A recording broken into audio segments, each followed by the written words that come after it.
Hi, welcome back to our channel. So today we're going to be going through some true or false things that we get asked all the time as hairdressers, and even stuff that you can see on the internet, like myths out there that people kind of claim. So Nicola's going to read them out and then I'm going to answer them. The first true or false is, does brushing your hair 100 times a day lead to healthier hair? One is true and false. So brushing your hair does make your hair healthy. Everyone's got natural oils on their scalp at the top of their hair, and obviously brushing your hair daily will help to distribute those oils throughout your hair, making your hair more healthy and look more shiny. However, if you're excessively brushing your hair 100 times a day, for example, that is actually going to cause friction on your hair and can obviously damage your hair.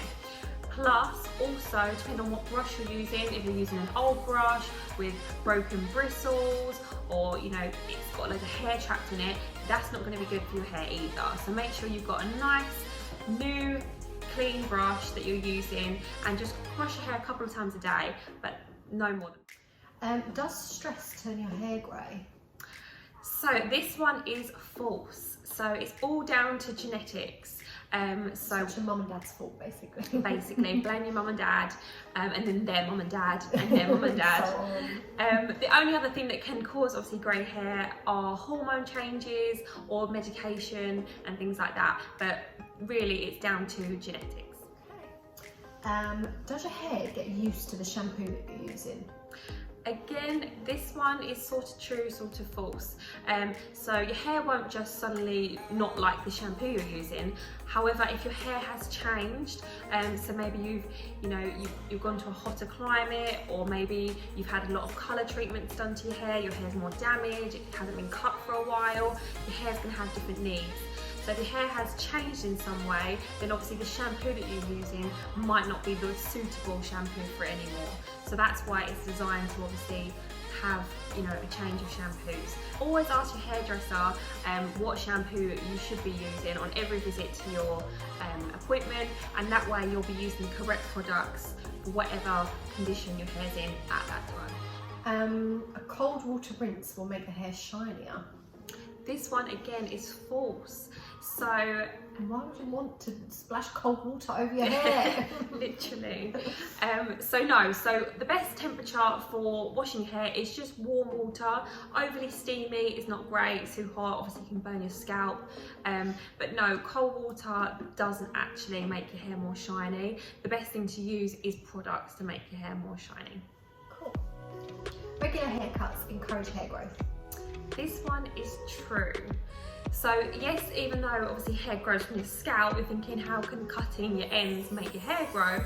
But obviously everyone gets split ends, literally everybody. And if you keep split ends, and especially if your hair's longer, you're probably more likely to have split ends if you haven't had regular cuts. Split ends won't go away. No product out there can get rid of split ends. The only way to get rid of a split end is by having your hair cut. So obviously having your hair cut probably every 8 weeks is the ideal time. Just have a little trim just to keep your hair in a healthy condition, so as it grows, it won't be breaking off on those ends and you won't be getting those split ends. Colour takes better on dirty hair. This one is false. So we get told this one a lot of the time, but no, actually the best thing to do is actually wash your hair the day before you're coming into the salon to have your hair colour. Don't use any styling products, because again they can cause a barrier to the hair, so avoid using your mousses, your serums, your oils and things like that the day before, but shampoo and conditioner like normal, and then when you come to the salon your hair will be clean, and that way there's no barriers on there for us to work with when we're colouring your hair. And now Nicola's going to answer a few. Skip conditioner because it makes my hair greasy and flat. Not true. So this will literally be down to either not using the correct product or not applying it correctly to the hair. So if you're using too much conditioner, if you're applying it on the root, yes, it's going to make your hair greasy. So yeah, checking that you're using the right products. Always ask your stylist for their advice on what products, shampoos and conditioners you should be using, but it won't make your hair greasy if you're using the right thing and applying it correctly. If I pluck a grey hair, 2 more will grow. No. Whatever hair you pluck out, that same exact hair will grow through. You don't encourage more hairs to grow through, you're just getting rid of that one hair that will then grow back through. Side note, if you pluck a grey hair, as it grows through, it's literally going to grow out of your head, so it's just going to be more noticeable, so you're better off letting it grow down with the rest of the hair, either leaving it natural or putting some colour on there. So it's better to air dry my hair than blow dry it. So some truth and some false in this one. Obviously excessive heat use on the hair isn't ideal, it can create damage, but in the same sense, leaving your hair to air dry, so leaving the hair soaking wet for long periods of time causes strain on the proteins in the hair, which can damage the hair. So our advice would be leave the hair to air dry maybe for 10 minutes, sort of pat it down with a towel. Again, don't rub it with a towel, leave it to air dry for 10 minutes and then finish it with the hair dry. I hope you've enjoyed our myth busting facts. See you next time. Please like and subscribe. See you later. Bye.